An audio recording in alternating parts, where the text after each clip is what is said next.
Probably not the most well-known fact, but there's a dryer fire every 36 minutes in the United States. The number one thing we do is save homes, lower insurance costs, keep people safe. After the first 2 years, we've really got things established. And, personally, I spend about 2 hours a day working on it. Welcome to the Franchise Champion Show. I'm your host, Alan Regala, CEO and founder of Athlete to Owner Franchise Coaching. I was a D1 athlete and used the principles of high performance training to build and sell a multi-million-dollar franchise business. And now I want to help others do the same. So let's go.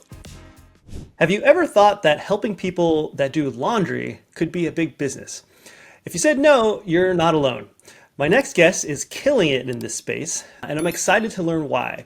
I'd like to welcome to the Franchise Champion Show, Matthew Sarkela with Dryer Vent Wizard. Welcome, Matthew. Welcome. Thank you for having me, Alan. Excited to be on the show today.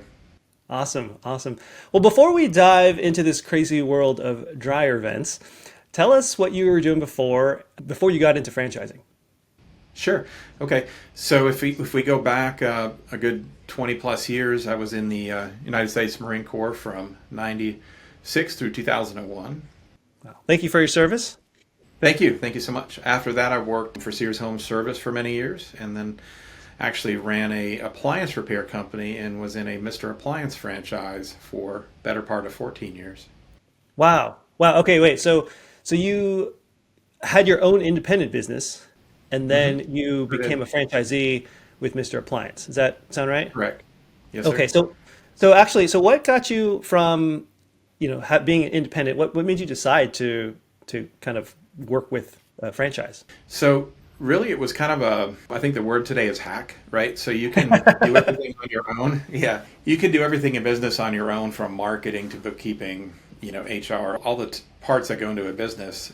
And when you're on your own, you truly have to wear all those hats. So part of a franchise that makes it so appealing is they have proven systems in place for marketing, delivery, software, and the different elements that go into it. So when you're buying a franchise, you're kind of like buying a hack that can propel you years into the future, where it would take you years to develop those things on your own.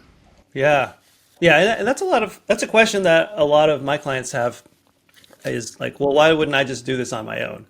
So, you were there, you did it on your own, and then you went the franchise route after. And did you find that helped you be more successful going that way? Absolutely, because now you have a team of winners that you can lean on, other owners that are doing great. So when I first started the business, I said, let me find all of the franchisees that are successful and go learn what their secret sauce is, what makes it work. And so, now they're not your competitors, they're your friends, and they're willing to share everything, the good, the bad, the ugly, the hard, and their successes and how to do it. Yeah. Okay. Key tip right there. You just said you provided a great nugget of wisdom there. Go talk to the people who are doing really well, right? And that's kind of the purpose of this show is talking to people that are doing well to help you, inspire you to do better and learn the things that they're doing so that you can be successful. That's great. Yeah, okay. So yeah. I think the phrase is iron sharpens iron, right? Something iron like that. Sharpens iron. That's right. That's right. Okay, great. So you're in Mr. Appliance franchise, and please continue on with your story. Okay, so we were in a really small market, roughly 300,000 people. We were able to take that from 2007 to 2020. We were, I think, number 4 or 5 in the whole system, and that's competing against other franchisees that were in cities like Dallas and Austin and Atlanta, bigger cities. So in a tiny little city, we were on top and winning.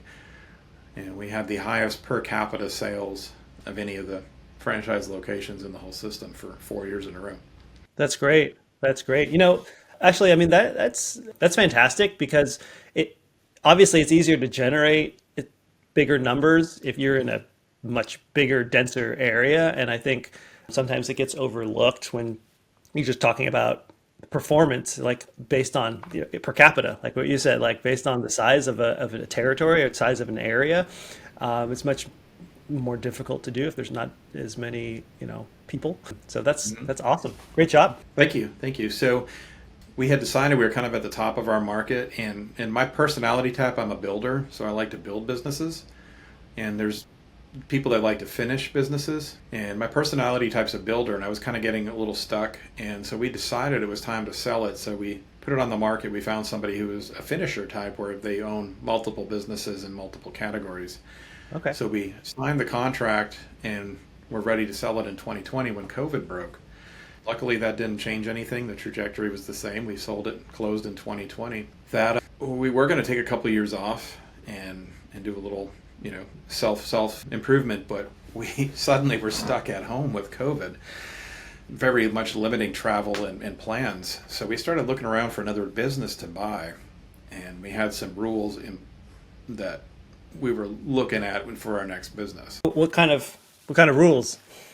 So my personal rules, it's different for everybody. It kind of depends on your personality and your business and and what you're looking for. But my personal rules were I wanted something that was very niche, very one product driven, where you could be really great at one thing. Something where you could train and spool up employees quickly within a few weeks or months. Something that could totally be worked remotely, where you don't need to have a central office or a commercial lease to do it. Something that had the ability to have a remote call center. That was a big one for me.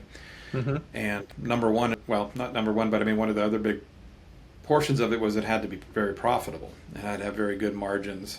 Sure. And, so Driver and Wizard came along, and it actually fit all of our rules. And so we felt like it was a good fit. So we explored it further and ended up purchasing an existing location in 2020 when we purchased. Yeah, the same year. Okay. Wow. Well, that's great that you had, especially probably helped that you had experience from your first business. I assume that gave you these kind of parameters to think about, like, oh, okay, things that you liked from that business you carry over to a new business, and things like you're like, oh, this was a pain in the butt, let's not do that. Correct. Yeah. Do that again. Yeah. Don't do that again. Profitability, that's pretty important. I mean, I would say I could see how that might move to the top. It's kind of might be number one, yeah. Yeah. But that's great that you found something that meets all these criteria. Now, I know Mr. Appliance and Dryer Vent Wizard are both in the Neighborly family. Is that how you heard about Dryer Vent Wizard? It is, yeah, exactly. In fact, they had started reaching out to me once we sold, and were wondering if we wanted to start one. We ended up buying an existing location, though, in the Raleigh-Cary-Durham area. And we thought, if we could do that great in a small market, what could happen if we moved to a bigger market? And so that was another one of the deciding factors in that decision. Yeah. Okay. Well, for those that don't know, which is probably most people, what does Dryer Vent do? And what kind of impact do you have on your clients? Sure. It's probably not the most well-known fact, but there's a dryer fire. The national statistic is there's a dryer fire every 36 minutes in the United States. Wow. So the number one thing we do is save homes, lower insurance costs, keep people safe. And the reason for that fire is lint builds up inside the dryer and inside of the dryer vent. Over time, that vent becomes restricted, causing the dryer to run hot. When the dryer runs hot, the element can actually break and spark, which ignites the dry lint on fire. And if you think about it, you got a metal tube full of lint with air blowing through it. And what happens when you put, flammables inside of a tight area and blow air through them is they become like a blowtorch. Yeah. That is crazy. Like a big flamethrower. Wow.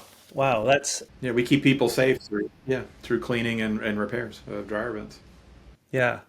I mean that when you think about different types of businesses out there and what type of impact they have on their clients, this is one where, I mean, when you're saving lives, you're saving homes and people's their assets, right? That's it's pretty meaningful, and I believe that you can find meaning really in any business, but we talk about lives like that's another level. I think that's really cool, and I don't think it doesn't seem like that's something that you get from just the name of this business. I mean, that sounds very boring when I think about the name, right?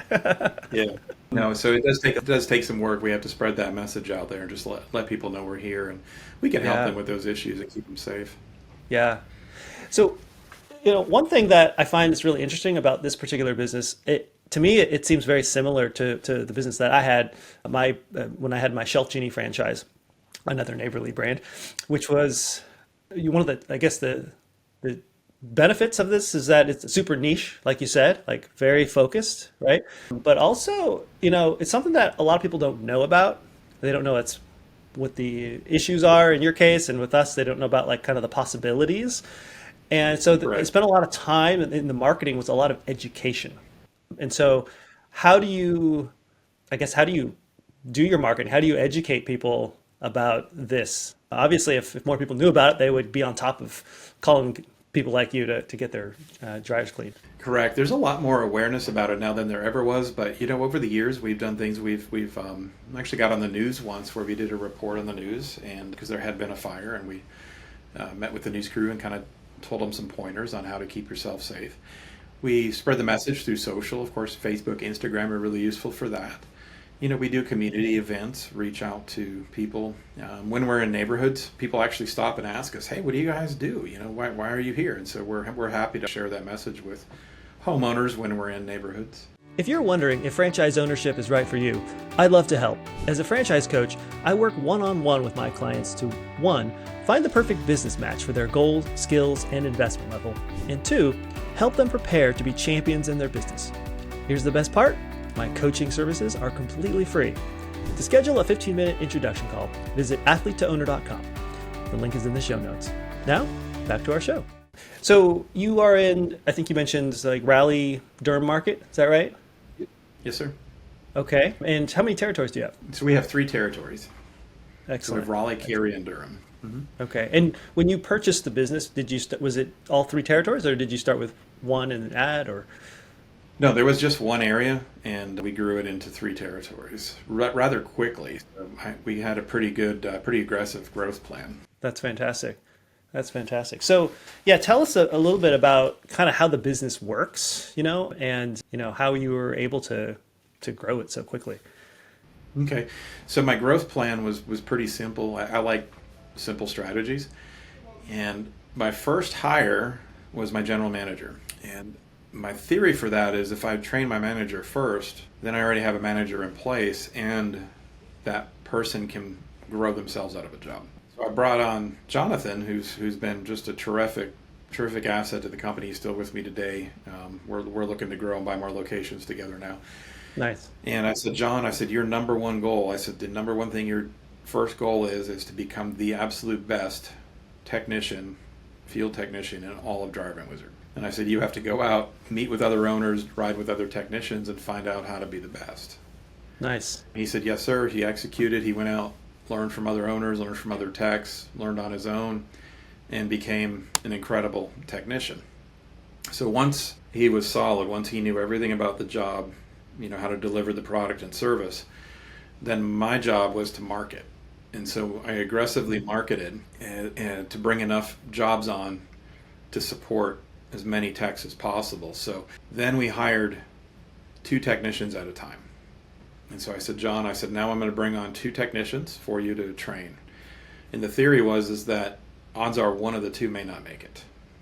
Just natural attrition, somebody's not cut out for it, whatever. And so we trained 2 at one time, and he would actually leapfrog through the day. He'd get one guy started and then move, take the next guy to the next job, train him. The other guy would catch up, and they would kind of leapfrog through the day. That way we still had some cash flow coming in, and we were able to achieve more jobs in a day with the crew that was all in training. Yeah. Yeah, that was our plan for growth. It worked out really well. Our first 2 technicians ended up staying, so we did really well. That's fantastic. And we repeated that process 4 times. And you just repeated that multiple times. Yeah, kept repeating that process. That's excellent. Yeah. That's excellent. And there was some attrition. The hunch was right over time. Some of them didn't make it, or some of them left on their own accord. But the great thing was we still had somebody in place. We didn't take a step back. That's great. I mean, that's so smart. Yeah. I mean, that's so smart to start with a general manager. That's the first time I'm hearing of this, sort of plan. I mean, it sounded like there was a business already in place that you purchased. It was already running, but then you started with the general manager so that you could grow that much faster. Is that right? Correct. And then also too, eliminates that dynamic of the team not viewing the manager as the manager. Because a lot of times when you grow a manager from within, the other team members have a hard time adapting to that person being promoted, or they still, you know, Yeah. Yeah, that they makes sense. create a stronger team dynamic. Yeah. And, the people that you hire may be great technicians, but maybe they're not cut out to be managers. So hiring with the intention up front, with the end in mind, sounds like a really smart way to go. That's very cool. So tell us about a little bit more about what the technicians are actually doing. Like what are the services you're providing? Obviously, it's cleaning dryer vents, but is it that simple, or is there more to it? Like, are you going in people's homes and actually are they just calling to book an appointment and it's done, or does someone have to go in and inspect it, or how does that all work? Yeah, I mean, it all starts before we even get to the home. The technicians have to prepare for the job, so they're going to stop before they get to the home, tuck their shirt in, make sure everything's squared away, have their tool bag ready. So that way, when they arrive at the home, they can park, in a nice, clear view of the door, and hopefully be up to the door within, a few minutes and be ready to do their job. They're always going to knock, take a couple steps back, be respectful, and then greet the homeowner. Once they greet the homeowner, then of course they go through a checklist. There's a 10-point checklist. And we check the dryer to make sure it turns on and heats. We check the airflow inside the dryer, through the dryer. We check for safety issues in the area, issues with the dryer or the cord. Then we check the dryer vent itself. Our technicians actually go all the way in the attic. They go under the house. They crawl, climb whatever's needed to go through the entire system to Yeah. ensure that every piece of it is up to code, because there is a building code on dryer vents. And a lot of the homes built in the last 50 years were not built to any kind of standards. So you'll find a lot of incorrect installation processes and incorrect materials. So once we do that inspection, then we'll give a report to the homeowner and let them make a decision on what it is they want to do to be safe and efficient. Got it. Got it. And so is that something that, I guess, if we just back up one step before you even arrive at the home, someone's typically calling you and saying, "Hey, I need this cleaned," or is it, can you come out and just do like an inspection and see what's going on? Most of the time there's an issue, so your dryer starts taking too long to dry, 2-3 cycles. You notice your laundry room is very hot, or maybe there's moisture buildup all over the walls or ceiling. Something odd is happening in the laundry room. That's typically when people notice an issue, and then that'll drive them to call for service.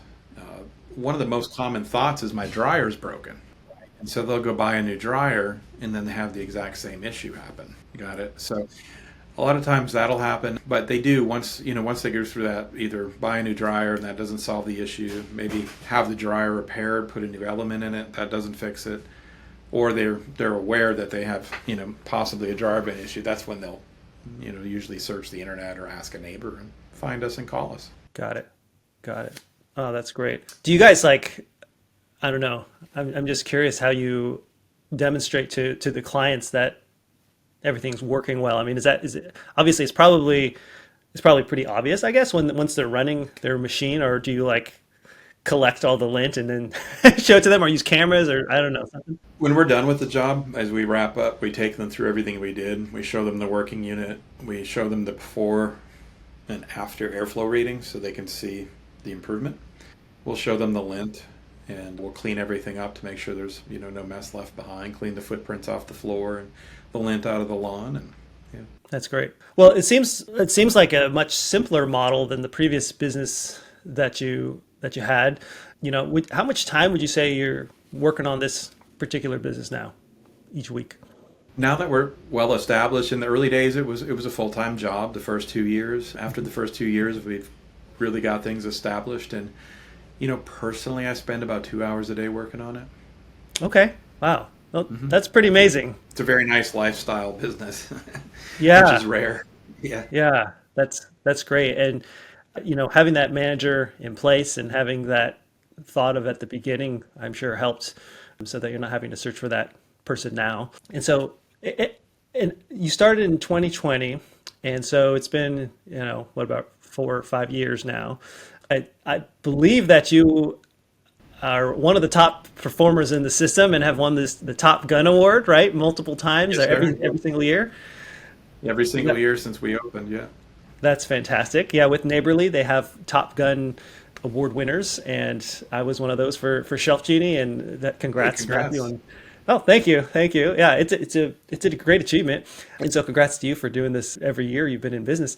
Would you mind sharing how you guys are doing as business as far as like your gross revenue goes? Sure, we're just over the $1 million mark when in Driving Wizard. That's actually a very good number, and I believe we're in the top five again with Driving Wizard this year, and that's competing against businesses who have been around 15 years in even bigger cities than Raleigh, Cary, Durham. So I think we're doing incredibly well. That's awesome. Yeah, you are. That's fantastic. Congratulations. Now, you mentioned before that you served in the Marine Corps a while back. Can you tell us a little bit about how that served you or serves you now as a business owner? Sure. Obviously, you learn how to take direction and work with a team. You learn how to really have perseverance. So, part of business is perseverance and never quitting. Most people give up on sports, on business, on life before they succeed. They could be right there. They just don't know that if they give that 1 extra %, they're going to make it. And so, being in the military really teaches you to push through until you succeed. Yeah, I imagine there's a lot that you went through just in training in the military and some of those, just physical, I can imagine physically challenging situations that you just have to kind of keep going Keep and going. even though you want to quit really, really bad, you figure out how to keep going forward. You just do the next right thing. I like that. I like that. Mhm. Now, I hear that you are an avid mountain biker. Is that right? Sure am. Yes, sir. So tell us, last time we spoke, you mentioned a bit about how you can kind of relate mountain biking to business. Tell us a little bit about that. Yeah, sometimes when I'm out riding, it's great mental therapy because you can kind of work on thoughts to yourself, like I am successful, I am strong, I'm a great leader. You can kind of repeat those things to yourself as you're biking. But riding mountain bike is very much like business because sometimes the path isn't as straight as it seems. Sometimes you hit a rock and get a little off course. Sometimes you just flat out hit a tree and you got to pick yourself back up and start over again. Sometimes you're climbing a hill and you're just climbing, climbing, climbing. You think you're never going to get there. Things are getting in your way. You're getting hit in the face with sticks and it's just difficult. Sometimes you're on top of that hill and you're looking down the side of the mountain and it's just beautiful, trees and clouds and stuff. And then sometimes you're flying down the hill and it's just fast and fun and, everything's flowing just like it's supposed to. So it's very much a metaphor for business because business is all of those things, right? It can be sometimes you just get hit by a tree. Sometimes you're on top of the mountain going, wow, this is amazing. Yeah. Sometimes you take huge risks and jump off of a rock or yeah, there's lots of metaphors in that world. Yeah.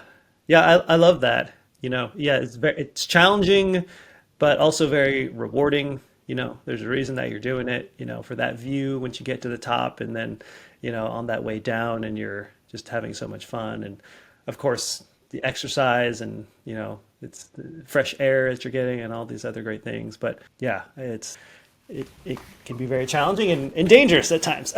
Dangerous at times. Sometimes it's scary. Yeah, exactly. Very scary. Yeah. That's really cool. Well, Sometimes you what get kind hurt. of, and sometimes you get hurt. Yeah. Yeah. And that's where that grit and perseverance comes into play is, being able to keep moving forward and not give up. What kind of advice would you give to anyone that's considering franchise ownership as their next career move? So, kind of going back to where we started, if you decide you're going to go into a franchise, look at it as a tool to leverage your time instead of a cost, because you can literally propel yourself 5 years ahead in business by buying into a franchise system. Once you're there, take advantage of everything that's there, the systems that are in place, the processes, the training, and then reach out to all the other owners that are successful. Go spend a day with them, a week with them, buy them lunch, learn everything you can from them, how they succeeded and how they, the trees they hit along the way, so you can avoid those things, right? So, the best people learn from other people. Very cool. Well, Matthew, I really appreciate you taking the time to be on our show today. Thank you so Thanks, much Al. for, yeah, thank you for joining me and congrats on being franchise champion. Thank you, sir. Thanks. Appreciate it very much. If you find value in my content, please take a moment to subscribe and leave a rating wherever you're listening or watching. Or if you have suggestions for topics or improvements, shoot me a message directly. Your support means a lot to me. Thanks for listening to the Franchise Champion Show. I'm Alan Regala, and I'll see you next week.